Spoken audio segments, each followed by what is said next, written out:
The gates closed at sunset. That was the rule in Troy, had been for 10 years now, ever since the black-hulled ships of the Achaeans first appeared on the horizon, and turned the beaches into a graveyard. King Priam had been adamant about it. No exceptions, no matter how peaceful the day seemed. The massive bronze-reinforced cedar doors, each requiring 20 men to move, would swing shut as Apollo's chariot descended, and they would not open again until dawn painted the eastern towers gold. But on this particular evening in late spring, sometime around 1184 BCE, by our modern reckoning, the guards atop Troy's legendary walls saw something that made them forget, just for a moment, to watch the gates. They were staring out at the beaches instead, at the empty spaces where an army had lived for a decade. The Achaeans were gone.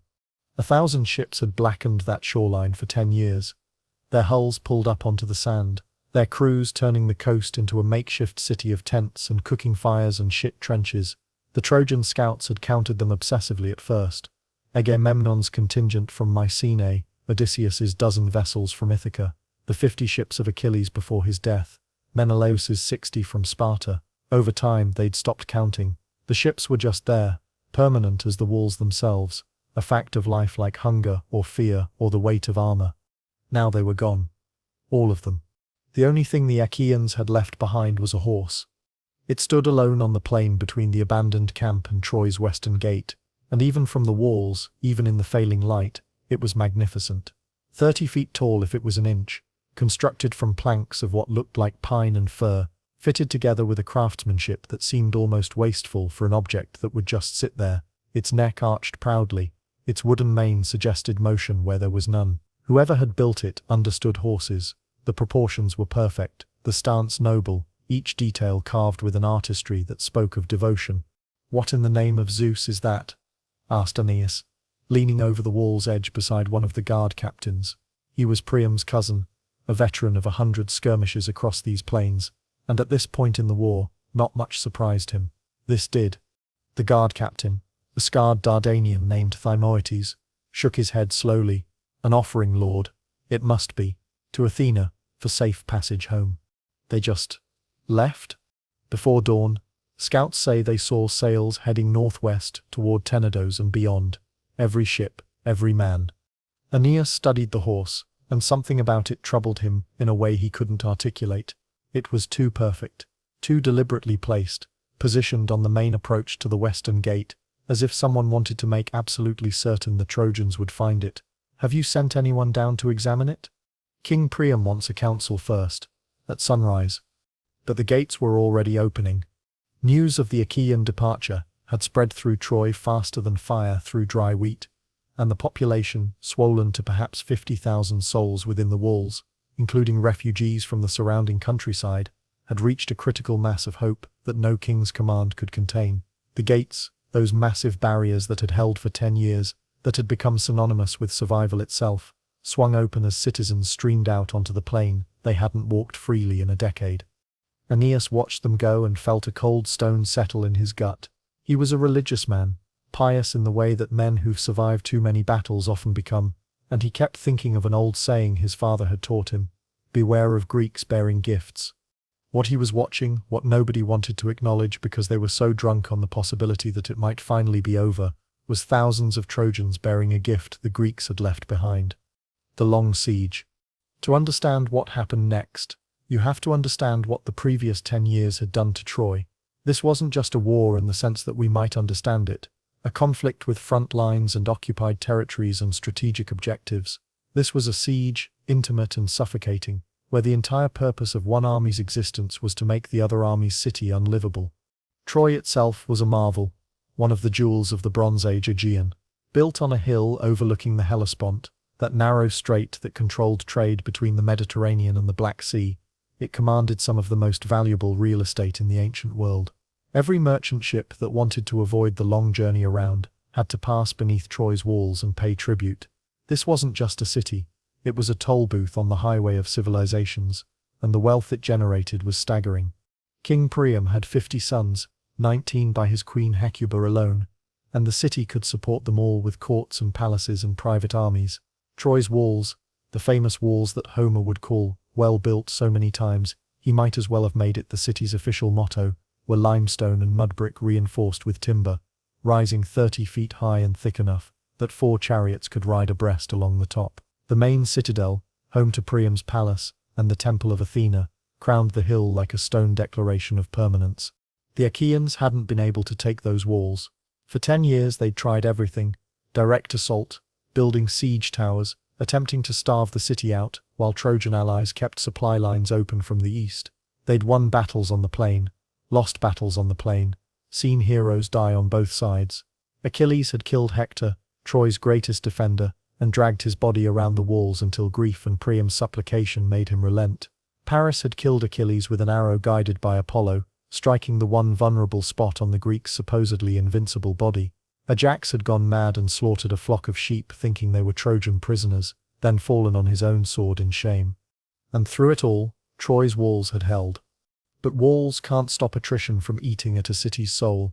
10 years of siege meant 10 years of rationing, even with supply lines. It meant overcrowding as rural populations fled inside for protection.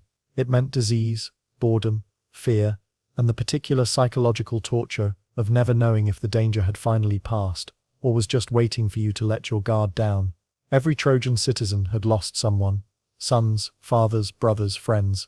Every family had a story about close calls during raids or near misses from Achaean arrows.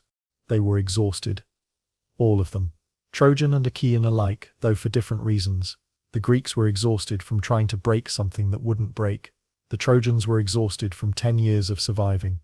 Which is why, when the Achaean ships vanished, when the camps lay empty, and the beaches bore nothing but the scars of a decade's habitation, and that impossible horse standing alone on the plain, the Trojans' exhaustion won out over their caution.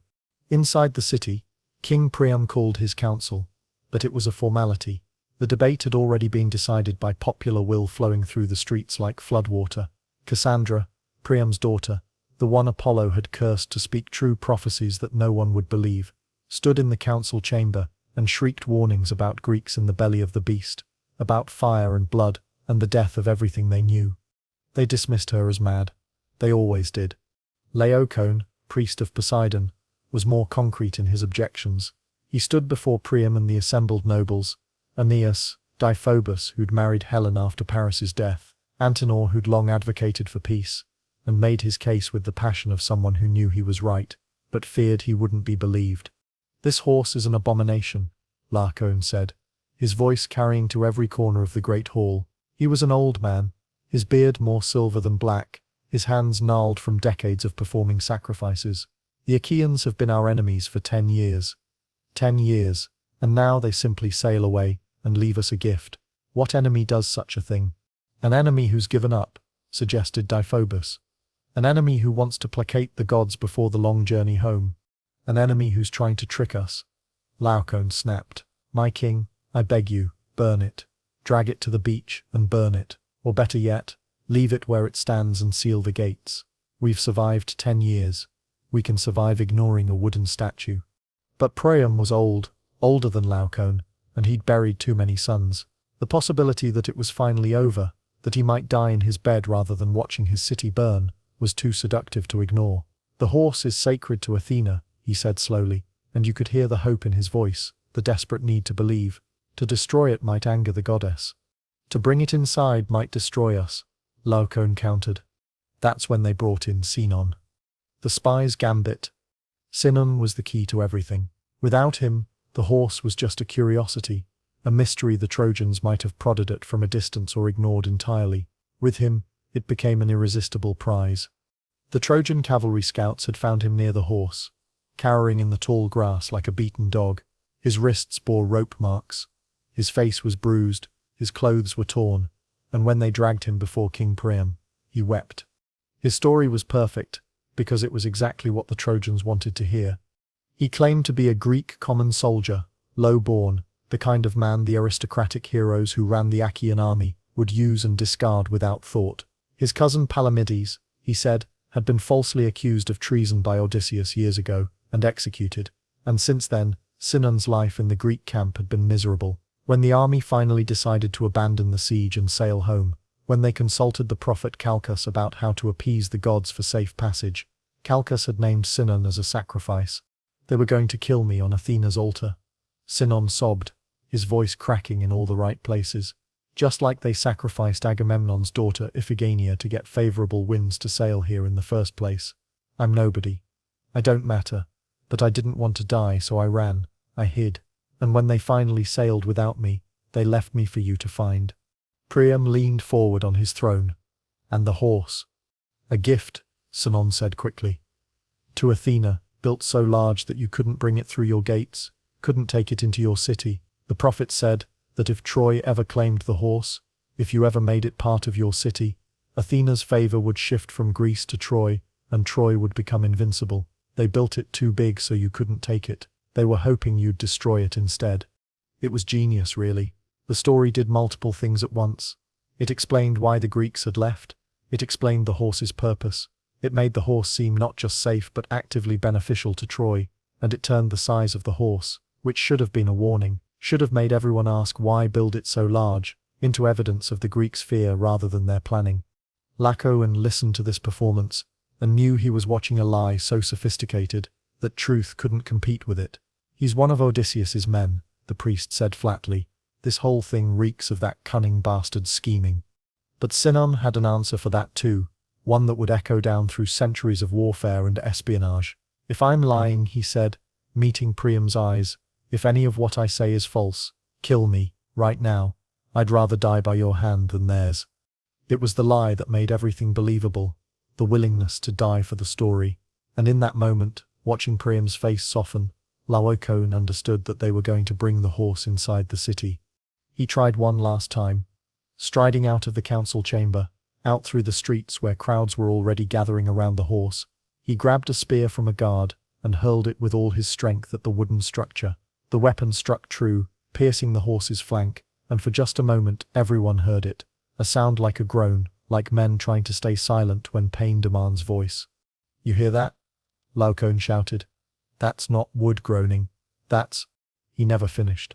From the beach, from the ruins of the Achaean camp, two serpents emerged from the surf, massive creatures, scales glinting green and gold in the afternoon sun. They crossed the plain with terrible speed and purpose. The crowd scattered, guards raised spears and then thought better of it, backing away as the serpents passed. The serpents went straight for Laocoon. They coiled around him, around his two young sons who'd been standing nearby, and they squeezed.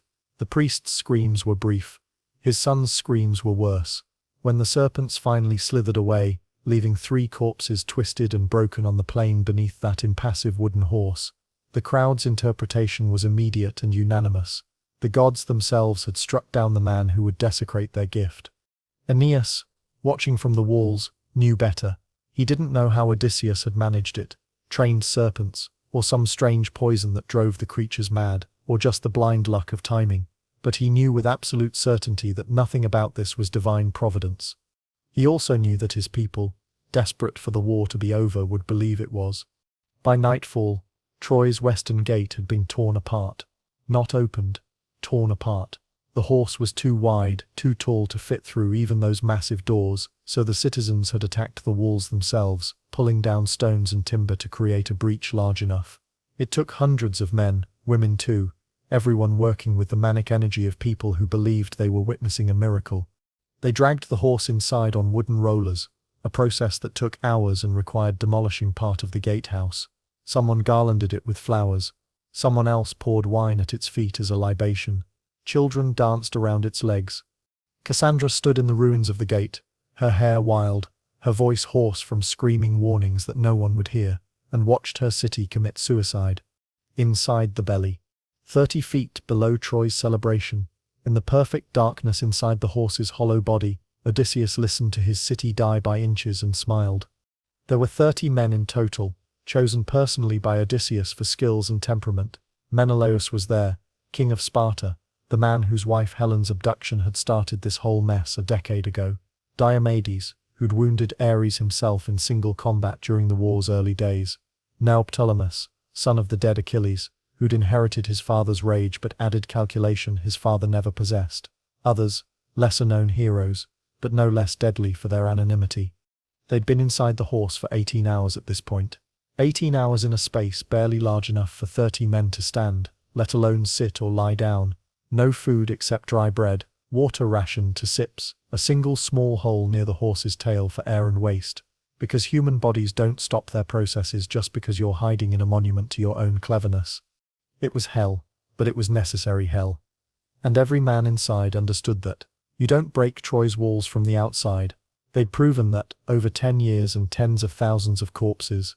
But from the inside, any wall was just stone waiting to fall.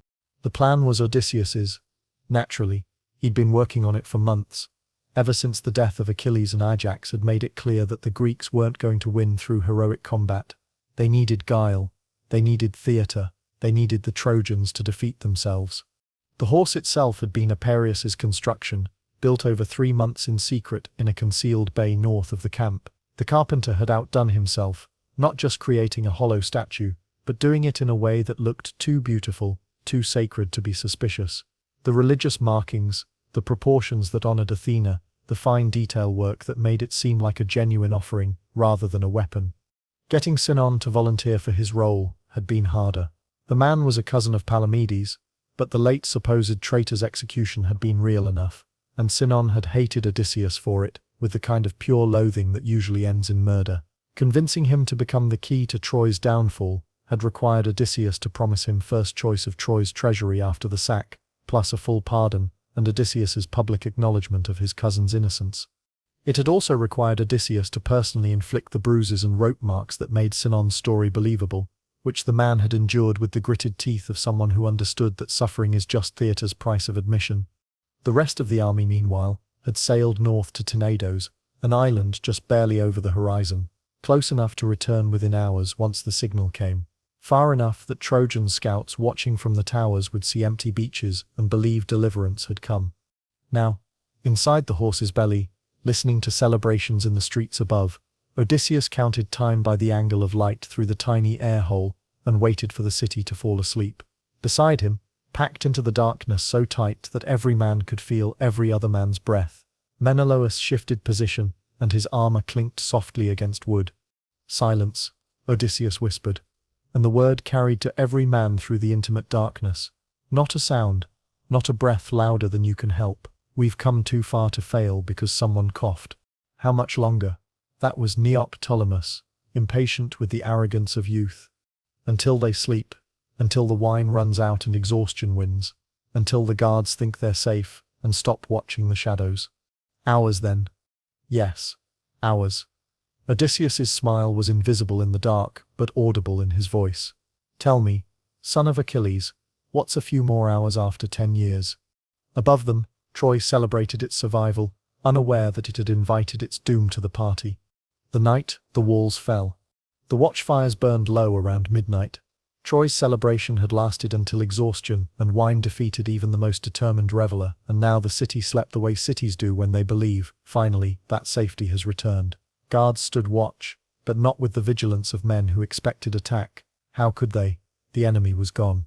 The gates were closed, or rather, they would be once someone got around to rebuilding them properly, but for tonight, the breach they'd created to drag the horse through was blocked with timber and guarded, and everyone knew the Achaeans were sailing back to Greece. Everyone was wrong. At the signal, a torch lit on Troy's highest tower by Sinon, who'd been moved to a comfortable room in the palace, and was being treated as an honored defector. The belly of the horse opened. Epeius had built the trap-door cunningly, making it part of the decorative paneling along the horse's flank, so that it was invisible from outside. Now it swung down on oiled hinges, silent as death, and a rope ladder unrolled into the darkness below. Odysseus went first, not because he was the bravest, though he was brave enough when needed, but because he was the planner, and planners go first to die when their plans fail. His feet touched Troy's stone plaza, and for a moment he simply stood there, breathing air that wasn't shared with 29 other men, looking around at a city he'd been trying to enter for a decade. Then he moved, fast and quiet, heading for the western gate, his hand on his sword but not drawing it yet, because naked bronze catches light, and light means discovery. The others followed in a choreographed sequence they'd rehearsed 100 times in the cramped darkness. 2 men to each major guard post, 5 men to the western gate to open it, and keep it open. The rest fanning out through the sleeping city with instructions that for now were simple. Kill quietly, kill quickly, kill anyone who might raise an alarm before the main army arrives. The guard at the rebuilt section of the western gate died without ever waking up. Diomedes's knife across the throat, a brief gurgle, silence. The 6 men posted nearby went almost as quietly, taken by surprise by enemies who emerged from shadows where enemies shouldn't exist. Within 10 minutes the gate, such as it was, given that they'd partially demolished it earlier that day, was open, and Odysseus was on the wall, waving a torch in the pattern that meant, "Come now, come fast, Troy is open." On the beach at Tenedos, visible through the clear night air, answering fires blazed to life. The ships, which had been waiting with their crews awake and armor donned for hours, pushed off and began the short crossing. The full Achaean army, perhaps 30,000 men, who hadn't seen battle in months and were eager to finish what they'd started, was coming home to Troy. That's when someone inside the city screamed. His name was Corobus. He was young, engaged to be married to Cassandra, despite her madness, because he loved her and believed that love could cure prophecy. He'd been walking late, unable to sleep, when he'd seen Neoptolemus emerge from an alley wiping blood from his blade, and Corobus had been brave or stupid enough to shout an alarm before running. The alarm spread like fire. Suddenly guards were awake, citizens were stumbling from their homes, and the Greeks inside the city found themselves fighting not an infiltration, but a running battle through Troy's winding streets. Aeneas heard the commotion from his home near the citadel. He was sleeping in his armor, had been for 10 years, a habit that had saved his life more than once, and he was armed and moving before he was fully awake. His wife Creusa was shouting questions he didn't have time to answer. His father Anchises, too old to fight, but not too old to understand what sounds of battle meant, was already ordering slaves to gather valuables. "Get to the citadel," Aeneas told Creusa. "Take our son, take father, go now." "What's happening?" But Aeneas was already gone, racing through streets that were transforming from peaceful to pandemonium. He gathered men as he went, professional soldiers, veterans of the plain who knew how to form up under pressure. By the time he reached the main plaza, he had perhaps 50 men with him, which should have been enough to deal with a small infiltration. Except this wasn't small. The western gate was open, and through it Aeneas could see torches on the plain, hundreds of them, thousands, the entire Achaean army flowing back into the battle they'd never really left. "The gate," he shouted. "Close the—" Odysseus stepped out of the shadows and drove a spear through the throat of the man next to Aeneas. The king of Ithaca, covered in blood, his face transformed from the cunning diplomat into something feral and terrible, grinned at Aeneas across 6 feet of space that neither man dared to cross. "Too late, cousin. Too late for gates, too late for walls, too late for Troy." And then the full army hit the city, and everything became fire and screaming. The sack. What happened next is difficult to tell with the clinical precision that history sometimes demands, because what happened next was chaos given form and murder given purpose. The sack of Troy lasted until dawn, and in those hours the city that had stood for generations, that had commanded trade and tribute and respect across the eastern Mediterranean, simply ceased to exist as anything but ashes and grief. The Achaean army poured through the gate like a flood through a broken dam. These weren't the semi-mythical heroes who dominated the war's early years. Achilles was dead, Ajax was dead, Patroclus was dead. These were regular soldiers who'd spent 10 years staring at walls they couldn't cross, watching friends die for a cause that must have seemed pointless as the years dragged on. Now they were inside, and 10 years of frustration found its release. Priam died on the altar of Zeus, cut down by Neoptolemus while praying for deliverance. The young warrior, driven by his father Achilles' rage and his own need to prove himself worthy of that terrible legacy, murdered a king older than his grandfather and left him bleeding on the god's own shrine. The sacrilege was so profound that even the Greeks would whisper about it later, but in the moment, in the screaming chaos of the sack, it was just one more death. Deiphobus, Helen's new husband, made his stand in the palace. He and his household guards held a choke point in the main corridor for nearly an hour, trading his men's lives for Achaean blood, in a ratio that would have been respectable in any normal battle. But this wasn't a normal battle. When Menelaus finally broke through, Menelaus, who'd been cuckolded and humiliated, and had spent 10 years wanting revenge, he took his time with Deiphobus, and the screams echoed through halls that would soon be ash. Helen herself, the woman whose face had launched the 1,000 ships, was found in her chambers and taken alive. Menelaus approached her with his sword drawn, intending murder, but the sources disagree on what happened next. Some say her beauty stayed his hand. Some say she pled for her life with words that reminded him of love that must have existed once. Some say she'd been planning this moment for years, had been Odysseus's spy all along, and simply told Menelaus where to find the treasury and how to ensure the palace burned properly. Whatever the truth, Helen survived the sack. Most didn't. Aeneas fought a running battle from the plaza to the citadel, trying to buy time for civilians to escape through the eastern gates.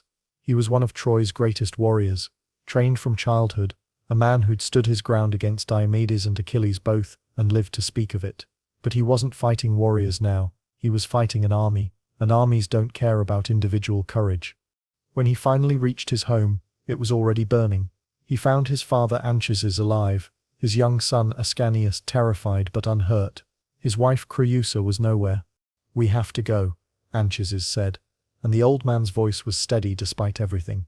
"The city is lost. We have to get out before they seal the eastern gate. Creusa is gone.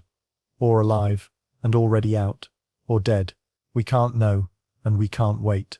The old man's hand on his son's shoulder was iron. "You have a duty to the future, not the past. Your son needs you, our people need you. Troy is dead, but Troy's legacy doesn't have to die with it." What Aeneas did next would be debated for centuries. He turned his back on the search for his wife, hoisted his father onto his shoulders, took his son's hand, and walked out of Troy through the eastern gate, while the city burned behind him. He would later found Rome, or so the legend claims, making his escape the seed of an empire that would dwarf Troy's glory. But that night, he was just a man carrying his father through a dying city, and the weight of that decision would haunt him forever. By dawn, Troy was smoke and corpses. The famous walls still stood. Stone doesn't burn, but everything else was ash. The Achaeans, drunk on victory and wine, moved through the ruins, taking what they wanted: gold, slaves, revenge. They found Cassandra clinging to Athena's statue in the temple, and dragged her away to become a concubine. They threw the infant Astyanax, Hector's son, from the city walls, because allowing Hector's line to continue would be asking for revenge in 20 years. They divided Helen's jewelry like spoils, and argued over who got which slaves. Odysseus walked through it all, and felt nothing that registers in the historical record as remorse. He'd done what needed doing. He'd ended a 10-year war with one night's work, had proven that intelligence beats strength when properly applied, that it had required lies, sacrilege, and the slaughter of a city was just the cost of getting home to Ithaca. The cost, as it turned out, would be higher than he expected. The gods tend to notice when their altars get covered in king's blood, and Odysseus's journey home would take another 10 years, filled with monsters and magic and loss. But that's a different story. The Echo. The Trojan Horse became, immediately and forever, the template for a particular kind of warfare. Not the honest clash of armies on an open field, not the direct siege or the heroic duel, but the infiltration, the deception, the gift that contains doom. Every culture that followed would have their own version of the tale, would create their own scenarios where apparent safety proved to be disguise. The Roman Empire, Troy's supposed descendant through Aeneas's line, would suffer its own Trojan Horse moments. Barbarian tribes invited inside the borders as foederati, allies who would help defend the empire, would eventually help tear it apart from within. The pattern repeats because it works. People want to believe the war is over. They want to believe that survival means safety, and that desire, that very human need for the suffering to end, creates blind spots that clever enemies can exploit. In modern warfare, the Trojan Horse has evolved into countless variations. The spy who defects, bringing valuable intelligence that's really disinformation. The refugee crisis that masks infiltration. The trade agreement that opens borders to more than commerce. The software update that contains malware. The charitable organization that funds terrorism. Every age recreates the horse in new forms, because the fundamental human vulnerabilities it exploited have never changed. But there's something else the story teaches. Something darker and more disturbing than just beware of tricks. Troy fell not because of the horse alone, but because the Trojans wanted it to be over. Laocoon wasn't subtle in his warnings. Cassandra was explicit in her prophecies. The sheer improbability of the Achaeans' sudden departure should have screamed trap to anyone thinking clearly. But they weren't thinking clearly, they were thinking emotionally, through 10 years of siege-induced exhaustion, through accumulated trauma and loss, and the desperate human need for peace. When Sinon told them the story they wanted to hear, that the war was over, that they'd won simply by surviving, that the enormous suspicious structure sitting on their doorstep was actually a blessing. They believed it because belief was easier than one more day of vigilance. The Trojan horse works not because people are stupid, but because people are tired. And that makes it perhaps the most effective weapon in history, more powerful than any bronze sword or siege engine or modern missile. Because all it really needs to function is a population exhausted enough to confuse hope with wisdom, and time has yet to produce a shortage of those. The ruins of Troy itself, or rather the ruins of what we think was Troy, discovered by archaeologists in the 19th century at Hisarlik in modern Turkey, show evidence of massive destruction around 1180 BCE. Layer 7 year of the Tell was burned comprehensively, its treasures looted, its walls breached. Whether this was the historical event that inspired Homer's tale, we'll never know with certainty. The Trojan War sits in that fascinating space between history and legend, possible but not provable, detailed but not documented in contemporary sources. But the story persists because truth has never been its point. The point is, the warning it carries forward through 3,000 years. Beware the gift. Question the story you want to believe. Understand that your enemy's greatest weapon is often your own exhaustion. And remember that sometimes, the only thing more dangerous than your enemy's strength is your own desire for the fight to finally be over. The gates closed at sunset in Troy, every day for 10 years. The one day they stayed open, the one evening when the citizens tore them apart to drag in salvation, was the day their city died. The horse stands forever in our imagination.